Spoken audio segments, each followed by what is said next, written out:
Running Sentences presents A Judge, a Jury, and a Sheriff.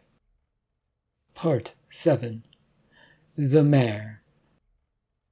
The mayor has to deal with the unincorporated town, and all of the headaches of the citizenry encompass the area that she rules over, all of who want to have a say in things and won't let her rule as she wishes. This story is written and narrated by Michael Honnery. Do not take this story seriously. It is black satire. This is a work of fiction. Any names, characters, businesses, events, situations, and instances within this story are products of the author's imagination. Any resemblance to real people, real situations, events, characters, and so on is purely coincidental. Copyright 2023, Michael Honnery. All rights reserved. The afternoon sun glinted in through a nearby window, which annoyed the mayor greatly. The office was not a big one. It was a simple mayor's office, though calling her position mayor was a bit of a stretch. A town in an unincorporated area that consisted of under 15,000? Well, maybe it was a town, maybe it wasn't. She sighed, knowing that it was important to project that this was a place of importance, no matter how unimportant it felt lately. With a flurry of frustration, she rose from her chair and yanked at the curtain over the window so that the light wasn't shining into the room as much. "What's the big deal? You seem rather frustrated lately, Miss Mayor." "Well, Carl, George, we have a town that is running out of funds thanks to all the tax cuts from my predecessors. The sheriff's department takes up much of the funding we do get, and I have a dead judge on my hands." "A day in the life of a mayor in southern towns lately. I'm all about getting by with as little as possible. I've seen many a town like this one." "Carl, you were called in here as an advisor for exactly that reason. Don't repeat your selling points like it is some grand thing you're saying." Apologies. I like to call things as I see them, and that means drilling home the point that no one likes to hear. You're in a shithole of situations." "Still not helpful." Right. We need someone to pin the blame on, and you can use the whole shebang of exclusive if it's that bad. I wouldn't recommend using whatever excuses you have, unless you're up for re-election or something. Are you? "I'm trying to become judge of the town." "Now, why would you want that?" She continued playing with the curtains and talking to it, not wanting to face her advisor. It felt better to have this conversation sort of awkwardly, just in case. She always felt like something suspicious was going on and wasn't really trusting of everyone, so facing away from them always felt that bit smart to do. And he already had the telltale signs of someone who was out for payday and not actually interested in helping. A useful thing should she need someone to blame down the road, though, potentially. Because I would have more power and be able to not be in the spotlight as much. People love to wine and dine judges. Do that as a mayor in a small town and suddenly everyone knows you're up to something. That I can get behind. No one in the government likes prying eyes, since it makes getting things done so hard to do. There are, however, still many questions left to answer that you have not." The mayor finally let the curtain go after giving it one more good yank to make sure it covered the full window. Prying eyes at a time like this, with so many police officers about, was not a good thing. "And what questions would you have? Do you have?" she said as she turned around to face him now. "To start off, did you have this judge killed? I've heard plenty of rumors about who did him in. It's all the town seems to be talking about lately. Mind you, it doesn't matter to me if you did or didn't, but it is better to know who did what, so that we can negotiate our way out of these sticky situations." She wondered if she could fire him before he had actually done anything. So far, he'd done all the slicker talk from the big city and all that fancy talk, but said nothing of substance. The fee would probably be nasty, so for now it was ruled out. She did her best to control her emotions as her face curled about in frustrations and tried to turn it into a grin. I did not, and I have no idea who did. Not sure I do believe you. This man sat back in his chair, just taking in the sights. He seemed rather far too relaxed about all things. Perhaps work on that a bit for now, until the people will vote for you when the vote comes up, I guess. Now, what is this driving issue of the little dinky unknown location that seems to be blowing up in popularity lately, aside from murder? Money and surviving what taxes they do have are our biggest issues. So there's not much money to be had for running the town. No, sadly not, and I can't raise taxes or anything on them without a single politician coming down on me and demanding to know what I'm doing, from upstate and downstate and east and west and the state governments. My party will just not like it. I'll think of a few things that will help that out, cover things up. I'll let you know what I come up with, though. Might be a few days before you hear from me.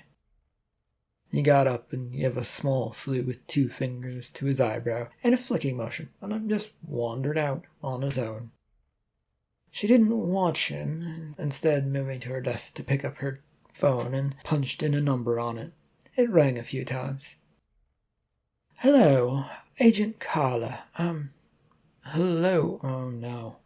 Agent Carla. Hello. I have some interesting information on the case involving the judge, I believe. I came across this information. Who is this, might I ask? And what case are you referring to?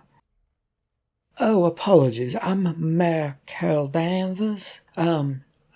I run the city of in the unincorporated area of the Bayou. If you don't mind, we can talk about this matter. You mean like the superhero name? Your last name reminds me of a superhero. Who was it again? So many, and I tend to forget them all. And they're not very memorable, are they? Carol scowled at the conversation. This was going terribly, and she wanted it to stop now. Spelled differently, but yes, unfortunately for me, yes, it is a superhero name, or last name, I think. Are you interested in what I have to tell you or not? Of course I am. Should I come by your town hall, or...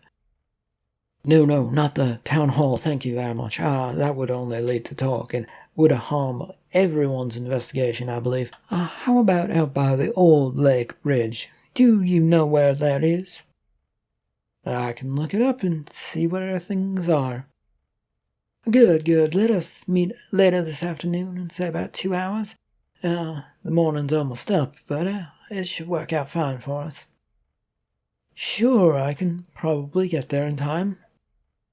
With that, they both hung up the phone. Mayor Carol was rubbing her hands together in glee. Things might go decently if framed correctly, she figured, and she opened her desk, fishing out the few files and then stuffing them into her oversized purse.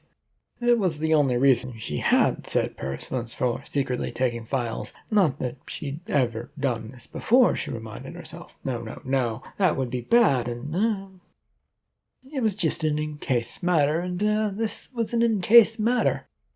Carol, though, took a careful look around to feel safe before slinging the purse over her shoulder and heading out. At the appropriate time, Mayor Carol found her way out by the small lake with a bridge that crossed it. An unused thing that had been built with the idea of attracting people more so than for actual usage. It was an ornate-looking thing that was, well, a waste of money, since no one came out to this town to look at it. The mayor stood on the walkway entrance to it, which was basically all that consisted of this bridge, waiting and looking around. and leaning against a nearby railing so that she could look at the parking lot as another car, the only other car, pulled in. It took a few minutes, but Agent Carla got out and began heading towards her with a wave of her hand. Miss Mare, I believe you called me? That I am the mayor, thank you. Good to see you, Agent Carla, I believe. Shall we go to the center of the bridge? No one ever comes out here, and it is a nice view, and it'll offer us a little more privacy anyway. How about a quarter of the other side of the way, keeping towards that wooded side of the lake, past the halfway mark? The trees and the shadows still grow out on cover the bridge. It seems like you want to keep this discreet, and that might offer us a little more protection from being seen. The mayor nodded, and the two set off, crossing to the other side of the bridge and onto the shaded side of the tall trees that loomed over the area. Now, Miss Mare, what is it you wish to show me or talk to me about? I have some files, the state of affairs that the judge gave to me. The files were fetched out of the oversized purse and handed over. Carla looked at them rather reticently and with arched eyebrows. From the looks of things, she didn't believe her, but, well, she would find out soon enough how true they were. And what exactly do these pertain to, and why haven't we known about these sooner? Life is complicated, and I needed to know what was said about me before I handed them over. I have a town to protect after all, and I have my own reputation to look after. It's all above board. It's mayor's right in this town, and that's what our charter says. This earned a look from the agent that said she didn't trust anything she just said. That makes it sound like you were making sure that the files didn't contain any information that would cause you any problems whatsoever. Oh, I understand you're saying that, but it does contain some information on me. But it doesn't contain any good stuff either, but trust me, it's all good. Carla, still not trusting this news, continued to raise her eyebrow, but took the files and began leafing through them. You will see that the file implicates a lot of the people in this town in shady business. Most of it is bordering on the gray area of the law. Things are even more complicated, since this all goes down in the unincorporated part that we do take care of, but we're not in charge of. And would you say that any of this has anything to do with that company known as We Collect for You? I believe the CEO of the company, Mr. Loxley, is in that file quite a bit. He has been on record saying he wants the judge dead, I believe. He had a deal with him or something? I breezed past that part. I'm still not seeing any connections between you and the judge and how this affects anybody. The mayor sighed and crossed her arms, annoyed that something so simple was being ignored. It was right there, yet still needed explaining. As far as I can tell, it points to the judge blackmailing the collection agency into a deal. That's what those papers say. And these prove this? Yes, they point straight towards it, evidence-wise. I don't have much other than those files. They look rather incriminating on everyone, but it clearly points to that. Carla then closed the open file in her hand and carefully tucked it under her arm. She cast a glance around to see if anyone else was watching them. And the judge gave you these files? Yes, he did. I don't know why, but he showed up. They showed up after a town meeting as it ended, and they were dropped in my lap. Said something like, "You'll need this," or something. Or maybe it was his message. I don't remember who gave them to me, but they were given to me with this express note saying it was from the judge. You never bothered asking any questions? Oh, I was really very, very busy, and 2 days later, before I could get to any questions, he was reported dead. It's rather hard to meet with a judge who always has a long line of cases that they must get through and always is dealing with people who want to talk to them." The agent merely nodded and signaled that they should start their walk back across the bridge. They went back to the parking lot that allowed tourists to cross the bridge on foot to look over the sad lake that was in front of them. It had been shrinking a lot recently, and, well, it was supposed to be a pretty sight and well taken care of with gardens and flowers all around. Things that the town discovered it didn't have the money for shortly after the bridge had been built. And so it sort of all looked rather dilapidated, but it drew Carol to stare at it once they were back in the parking lot. "Your town seems to have wasted its funds on that thing of a bridge." "It was before my time, but yes, as it goes with people who get an idea stuck in their heads that will draw people and money to town, this was, one of my predecessor's grand ideas." "Did the judge have anything to do with getting the bridge built?" "Well, no, not directly, I don't think. It was built before he was really a person here, or he hadn't a name here. He does have a loose connection. I believe his family, his dad, namely, worked on building it, maybe. Then the family settled in town since they liked it, I guess, or something like that. But I don't remember exactly what the cause was, or if there was anything more than that." "I see. That's good to know. Does anyone know where the records are for this bridge? The payouts for it, and so on, and the construction company and the likes of that, all of that information?" The mayor furrowed her brow, unsure of where this was going. Why the concern over a bridge? What was this agent getting at? You'll need a warrant, and it's probably at the town hall, since that's where all the records are kept. And you probably would want to talk to Charles Beaumont." "Understood. Thank you very much." "Might I ask why you care so much about this bridge and whatever the reason is?" The agent, who had taken a few steps away towards her car, stopped and turned. "A connection has been made between the bridge and the judge. I need to know if it might have helped shape how the judge saw things in his life, and so I can see where things go. Any connection is a connection that's worth pursuing, since this town and that judge were so closely tied together." "Well, I doubt there's much to it, but have fun." The agent, however, merely nodded and got back to her car and was soon driving off. Carol was annoyed at having been given so little in return for her work. Though she didn't really ask, she'd been hoping that any information would voluntarily, accidentally spill out, but it was unfortunate and terribly annoying, so she stormed off to her own car. She took no time at all getting back to town and pulled her car to a stop in the sidewalk to the sheriff's office.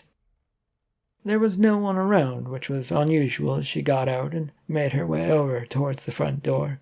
It banged open, though, the second she approached, and with the harried-looking deputy coming out. "Oh, Mayor, did you hear the news? There's been a murder by a church. 2 murders at the church, I think. I didn't think I've ever seen a crime where... I didn't think this area would ever see so much crime when I got this job, other than, car stops, and, we make all our money from there. So, now all of this has happened?" Carol felt her head spinning round and round, trying to understand everything that had just been said without actually understanding any of it, because it had all just come out in a blur of noise. "What?" "Murder, crime, mayhem. If you're looking for the sheriff, follow me to the Church of Saints."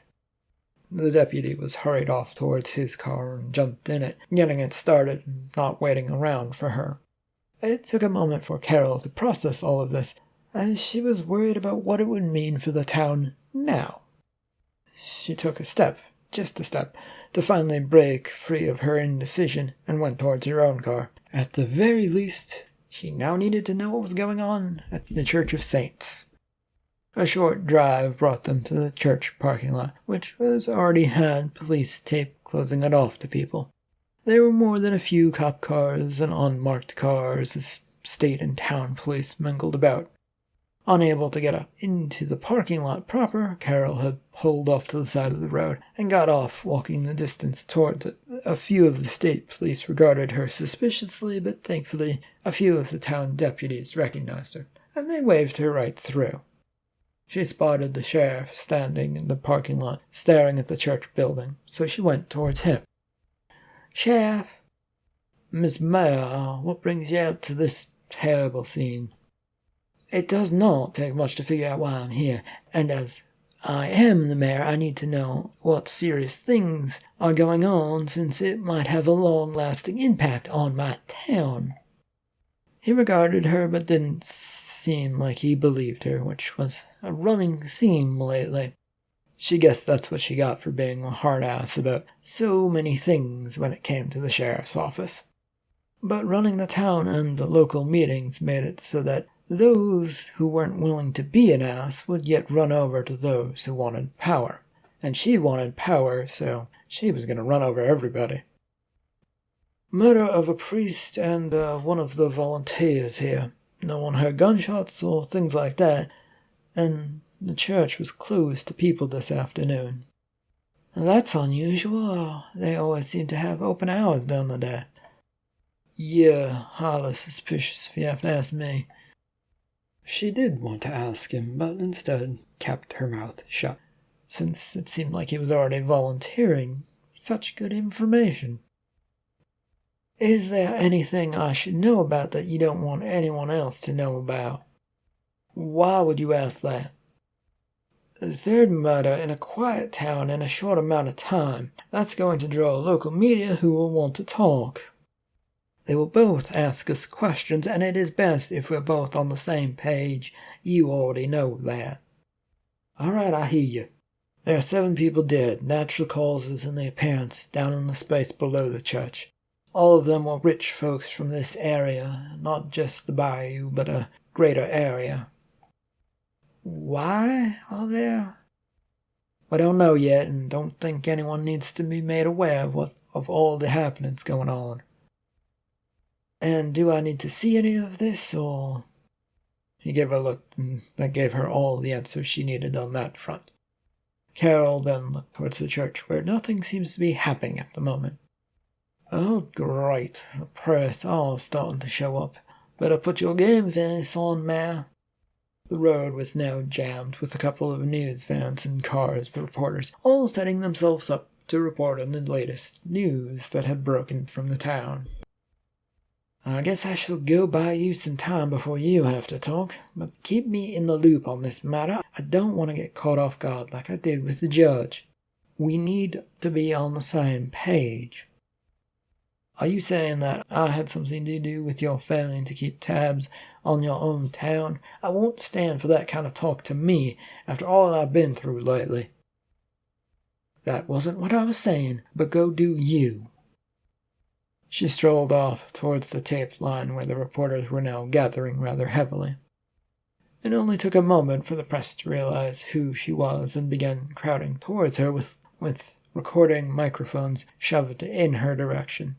Carol approached with even steps, trying to buy herself a little time to think more. "Miss Mayor, what has gone on here?" "I will keep things brief, reporter, since it is the sheriff's job to tell you all the news about this. There were 2 murders discovered inside the church. Our officers, along with the state police, are working to find out what has happened." "We heard rumors that cases linked to the murder of the judge." "I will say that we cannot talk about such things and such connections yet. The investigation is only beginning, and we still need more evidence on the matter before we can talk about such rumors." "What can you tell us?" "That we are working diligently to figure out this matter, and that we are horrified that violence has come to this sleepy area once again." She then moved quickly away from the reporters, who said some more questions, but she didn't bother to hear or answer them. After a moment, she found herself back in the parking lot, but everyone was busy there, so she decided to leave for the night. It was late by the time she got back home. Her guards patrolled the place ceaselessly, but never went anywhere with her. No, this was the only place that they kept guard, despite her infrequent request to come guard her.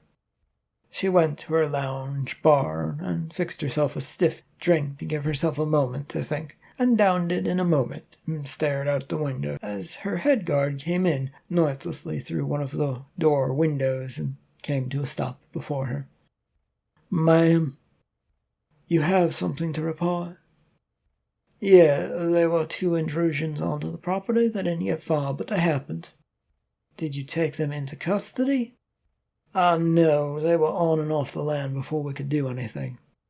She fixed herself another drink and took a swig of that one, and looked concerned. It didn't make any sense to her that this was happening. "And what are you doing about it?" "That depends on what you want to do." "I want to know who and why they're doing this, and why they're coming for my property. To me, it sounds like someone is testing the grounds to see if they can get into this house. I have my suspicions that they think something in this place is worth taking." "I don't keep valuables here, though." "Information, though, is valuable, and you did have the town server installed upstairs." She nodded to this and finished her second drink, and then looked over at him. He nodded his head in acceptance of the offer for a new drink, which doesn't contain much information other than a few loose odds and ends. "And what would they want with those?" "There's something there, I guess, but I'd have to go through my records on what is on there again. For now, though, make sure security keeps an eye on things and tighten things up. I do not need intruders when everyone else is looking at everyone in this town because some idiots decided to kill one another." "We will keep a strong eye out for the intruders and double the guard on the perimeter." She nodded as she made 2 drinks this time, and quickly finished her new drink off, offered him his, and then stormed out of the room. Unhappy and pissed off, Carol went to her home office, a little space stacked high with papers and little actual room to do anything. It was tucked off in a secretive corner upstairs, just off of her fake office, that she used for ceremonial things that the town hall would not do for. Here she sat down at her computer, getting open a file that told her what was on the server. It only took a quick scroll through, glancing over the dozens and files that it had on it. They all seemed to have to do with town planning, borders of land, and various citizen-filed papers or complaint forms on things. She frowned and moved a bit further down until she clicked on one such file, which then went to another folder, and scrolling fast until she found a folder titled A. Opening it, she stared at the contents for the rights to the building of a bridge. Does this have anything to do with all of this? Talking to herself, trying to get her mind to think about matters. It wasn't working, and all she found herself doing was staring at this screen. Why did that agent have to say anything about the bridge? Why did I bring her out by that bridge? Doesn't that make any sense to me? Oh man, what do the police know that I don't? And is this related to the murders? I don't know. She found herself backing out of that file and looking over some of the others on the computer that were all related to the bridge. There were a few news reports on the construction gone wrong and overrun with costs, and maybe a few pickets or 2, and an angry worker who was willing to strike because things were not going well, but it was all sort of vague and nothing really stood out about it. I fear there is something here, but I just can't see what. These reports don't go in depth. Sitting back, she crossed her arms as she was staring at the screen more and more. Slowly, she moved her hand towards her purse to fish out her cell phone and began to go through her contacts. She found the one she wanted and hit the call button so that it would dial it automatically and put the phone to her ear. Well, this is Carlos D's phone. He isn't picking up right now, but if you leave a message, he'll be back as soon as he can. Mr. Carlos, I know you have some information about the old Bayou and things related to it. This is Carol, by the way, and I have a lot sitting on my plate, and I would love it if you would come chat to me about old times. Mostly about a bridge that got built. Call me. With that, she hung up her phone and sat back and stared at it. She had hoped it would suddenly start ringing, but it did not. There were some more stares from her at the computer screen, but it provided no more information, and she decided to turn it off for the night and retire to bed.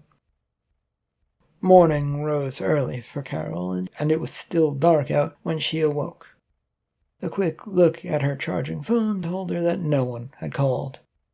She then went about preparing herself for the day ahead of her, knowing it would be filled with questions from anyone and everyone, and she would have no good answer about any of it, likely. Unfortunately, knowing that didn't do much good for her as she hurried about until it was an appropriate time to head for town hall. Making it as far as her driveway, and about to grab the door handle to her car when her phone finally did ring.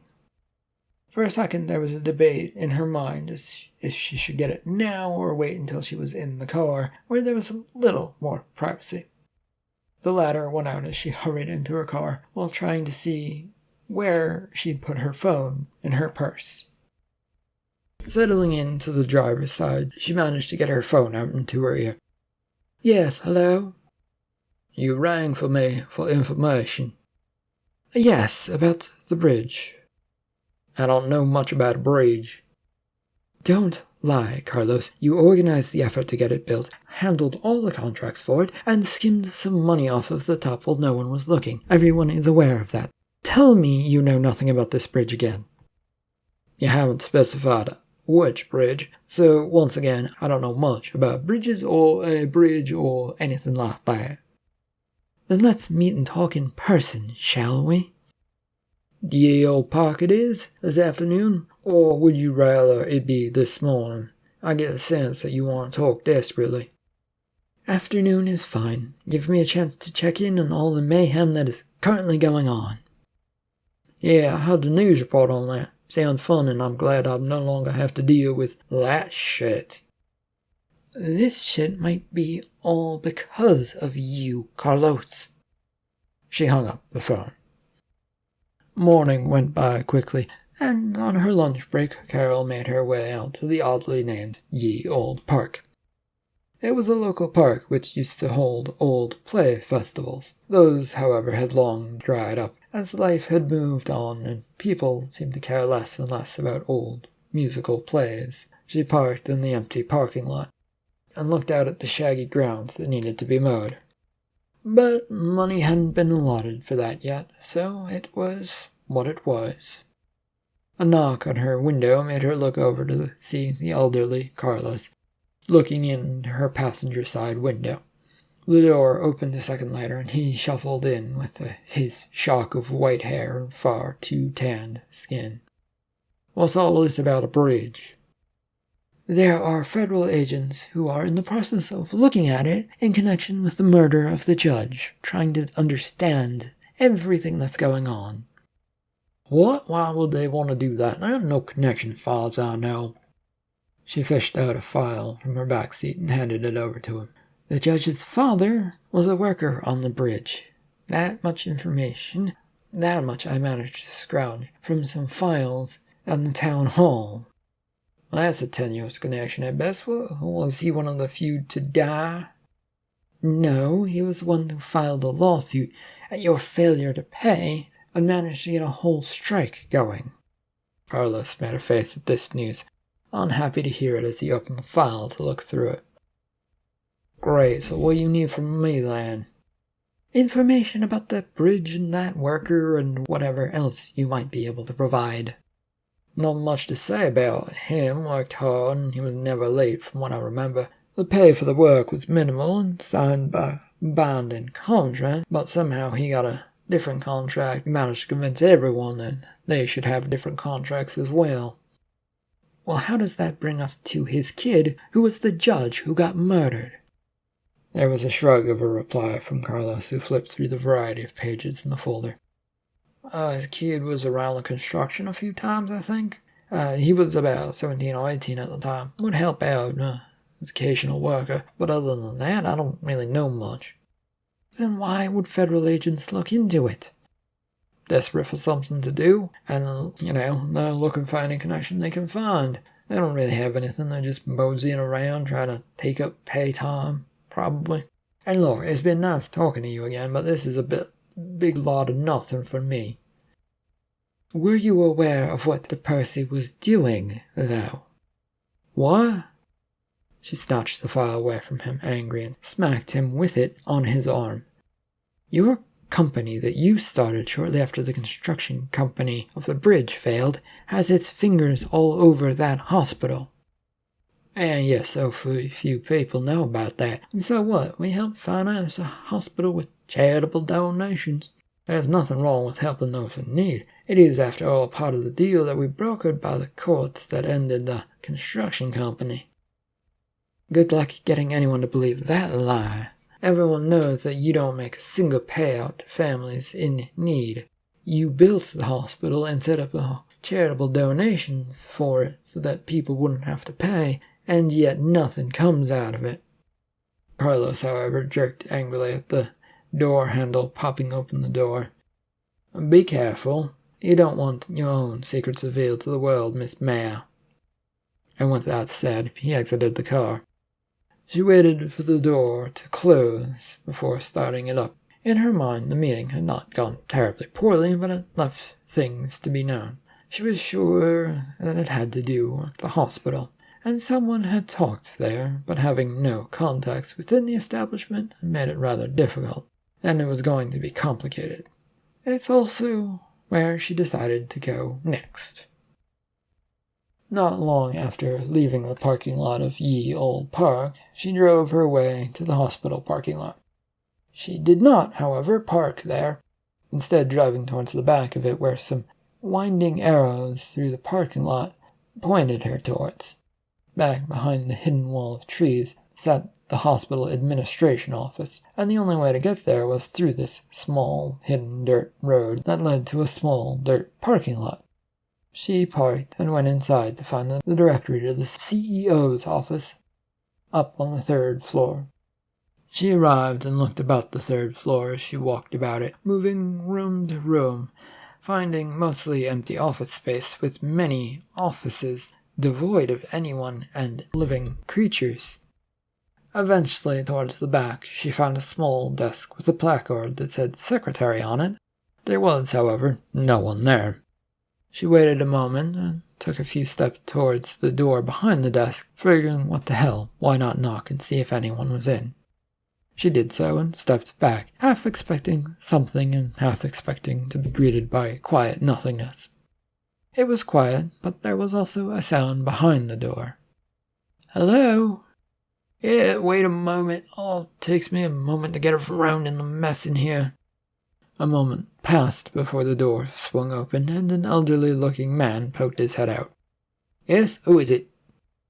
Hello, I'm Carol, the mayor of the nearby town of Bayou, and I was hoping to have a chat. He looked her up and down, adjusting his glasses that he had on to get a better picture of her. Oh, I see. Mayor Carol, is it? I've heard of you and your little town not too far from here. What's this about? The judge, the collection agency, and the fund that provides money to pay for those who struggle to pay hospital fees. That's an awful lot and a mouthful to talk about. Are you sure you want to poke your nose into that matter? It ain't gonna be pretty. It always is that way. Can I come in? He nodded and opened the door to let her in. The office was a crowded one, with, like he said, with things piled here and there with no reason for any of it. The man who greeted her had said his name was John Nicholas, and who was the CEO of the hospital, and rumored to be in his 80s, as his slow, shuffled walk showed. It took a while for them to reach a set of chairs, and there was no desk here, but he sat down. "Now what is this all about?" "The police are investigating the crimes of the judge that may or may not have, because of bribes that led to his murder." "Oh, yes, that wily old judge knew his way around talking. Met him many times to discuss matters of health and judicial prudence." "Oh, really?" This caught her interest, and she sat down across from him. How unusual for this news to come to her. No one seemed to tell her anything, yet this was all being offered at no cost. "Oh, yes, all about keeping accounts in order. Needed to make sure that money was being paid to those families in need." "The money never got to those families." "That's not according to our records. All money was paid." "Are you claiming that you had no knowledge of what was really going on here?" "Don't be silly. We all know things are going on, but we all keep quiet for the greater good." "What is the greater good?" "Whatever it needs to be. Do you need paying off to ignore this? Are you one of those high and mighty types?"